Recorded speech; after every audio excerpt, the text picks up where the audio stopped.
Kumusta kayo mga taga-subaybay?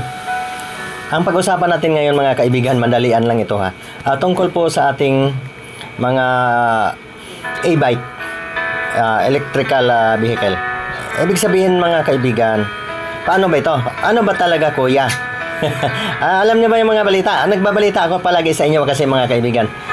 Ano ba talaga kuya? Laban o bawi yata itong di ba, December 1 dapat daw ay ipagbabawal na sa mga main road itong mga ating mga e-bike.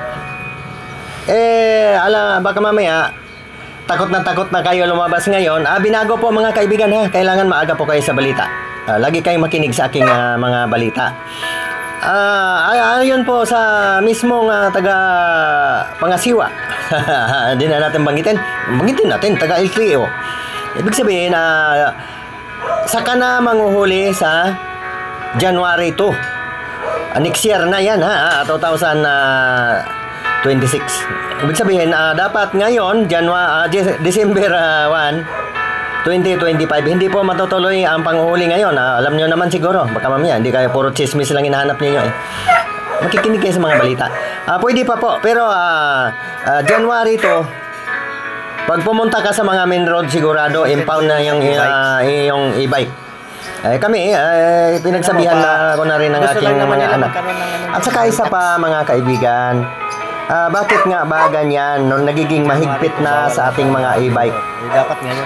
Kasi pinapabayaan din po kasi ng mga magulang na kahit na bata na Para magkaroon ng kita. Nakikita ko elementary lang 7 taon, 8 taon nagda-drive na ng e-bike.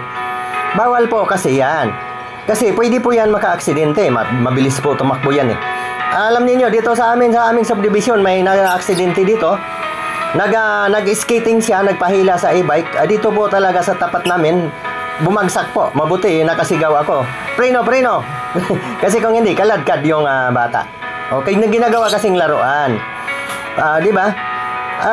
Dapat, bantayan po natin ang mga bata. Dapat lang po ang mag-drive talaga ng e-bike, mga 18. Oo. Kaya sangayon ako dyan kung yan ng mga lisensya. Kasi totoo po talaga. Po sa aksidente kung bata ang magdadrive. Kaya pangalagaan po natin ang ating mga anak. Sige, sana sa tingin ko. Hindi pa. Pagdating ng January 2 yan, magkaroon na ng rehistro sa ating mga e-bike at saka ang magdadrive ay may lisensya na. Papayag ba kayo? Highway, ganyan. Wala magagawa. LTO po yan ha. Ingat po.